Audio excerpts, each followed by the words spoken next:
Hi friends, welcome to Bala's kitchen. இன்றைக்கி என்ன செய்ய போகிறேன்னா, ஒரு அட்டகாசமான சுவையில் பிரேக்ஃபாஸ்ட் ஆர் டின்னர் ரெசிபி தாங்க செய்ய போகிறோம். டேஸ்ட்டு பார்த்திங்கன்னா வேறு லெவலில் இருக்கும். ரொம்ப ஈஸியான ரெசிபிங்க.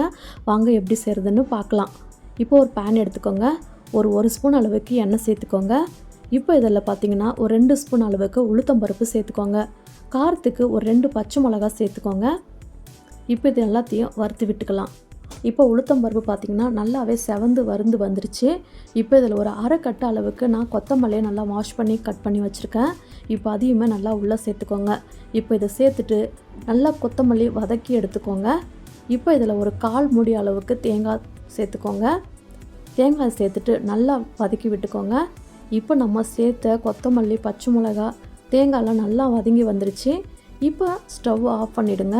இப்போ இதில் ஒரு 1/4 கப் அளவுக்கு கருவேப்பிலை சேர்த்து அதையுமே இந்த சூட்டில் நல்லா வதக்கி எடுத்துக்கோங்க. நல்லா வதங்கி வந்துருச்சு. இப்போ இதை ஆற வச்சுட்டு மிக்ஸி சாரில் சேர்த்துக்கலாம். இப்போ இதை நல்லா அரைச்சி எடுத்துக்கோங்க. இப்போ ஒரு பேனில் ஒரு 2 கிளாஸ் அளவுக்கு தண்ணி வச்சுக்கோங்க. எந்த அளவு நீங்கள் சேமியா எடுக்கிறீங்களோ அதில் 2 கப் அளவுக்கு தண்ணி வச்சுக்கலாம். நான் இந்த கப்பால் 2 கப் அளவுக்கு தண்ணி வச்சேன். 1 கப் அளவுக்கு நான் சேமியா சேர்த்துருக்கேன். இதில் கொஞ்சம் ஆயிலும் உப்பும் சேர்த்துருக்கேன். இப்போ இது நல்லாவே மிக்ஸ் பண்ணி கொடுங்க. இப்போ இது ஒரு 4 நிமிஷம் வேக வச்சுக்கலாம். அதில் சீக்கிரமாகவே வெந்து வந்துடுங்க. இப்போ பார்த்திங்கனாக்கா பாருங்கள், இந்த அளவுக்கு நல்லா வெந்து வந்தால் போதும். இப்போ பார்த்திங்கன்னா 3/4 பாகம் நல்லா வெந்து வந்துருச்சு. இப்போ இதை நல்லா ஜல்லி வச்சு வடித்து எடுத்து வச்சுருங்க.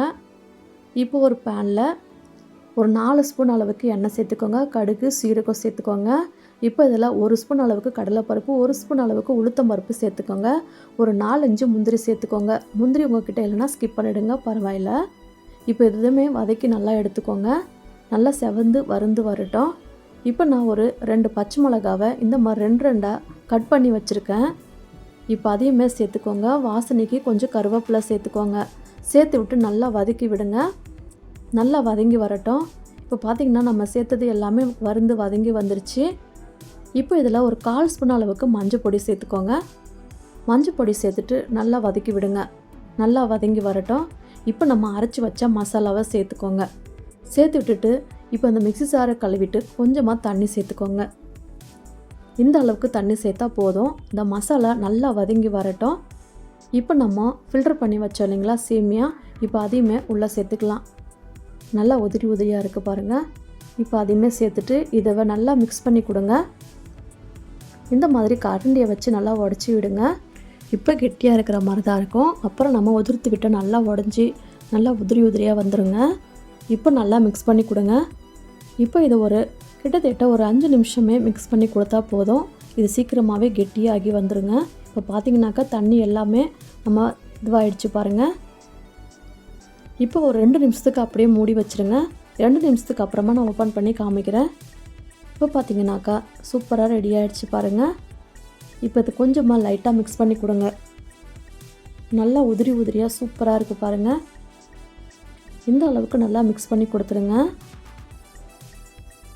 இதை மறுபடியுமே ஒரு 2 நிமிஷத்துக்கு மூடி வச்சிடலாம். மூடி வச்சுட்டு நம்ம இதில் இப்போது ஒரு 1/2 லெமனை புழிஞ்சு விட்டுக்கலாம். இந்த புளிப்பு சுவையோட இந்த காரத்தோடு சாப்பிடும்போது இந்த சேமியா அவ்வளோ அருமையாக இருக்குங்க. இது ஒரு சிம்பிளான டேஸ்டியான பிரேக்ஃபாஸ்ட் ரெசிபி. டின்னராக கூட ரெசிபியோட யூஸ் பண்ணிக்கலாம். இது சட்னியோட வச்சு சாப்பிட்டு பாருங்கள். டேஸ்ட்டு வேறு லெவலில் இருக்கும். ஒரு பிளேட்டில் இப்போ நான் மாற்றி வச்சுட்டேன். அவ்வளோதாங்க, அருமையான நம்ம சேமியா ரெடி பண்ணியாச்சு. ரொம்ப சிம்பிளான ரெசிபி, ரொம்ப டேஸ்டியான ரெசிபியும் கூட. இதே மெத்தடில் நீங்களும் உங்கள் வீட்டில் ட்ரை பண்ணி பார்த்துட்டு எப்படி இருந்துச்சுன்னு உங்கள் ஃபீட்பேக்கை மறக்காமல் கமெண்ட்டில் ஷேர் பண்ணுங்கள். இந்த வீடியோ பிடிச்சிருந்துச்சுன்னா லைக் பண்ணி சப்ஸ்கிரைப் பண்ணி வச்சுக்கோங்க. பக்கத்தில் இருக்க பெல் ஐக்கானையும் அப்படியே ப்ரெஸ் பண்ணி வச்சுக்கோங்க. இந்த ரெசிபியை மறக்காமல் மிஸ் பண்ணாமல் ட்ரை பண்ணி பாருங்கள். இன்னொரு வீடியோவில் பார்க்கலாம். பாய். தேங்க்யூ.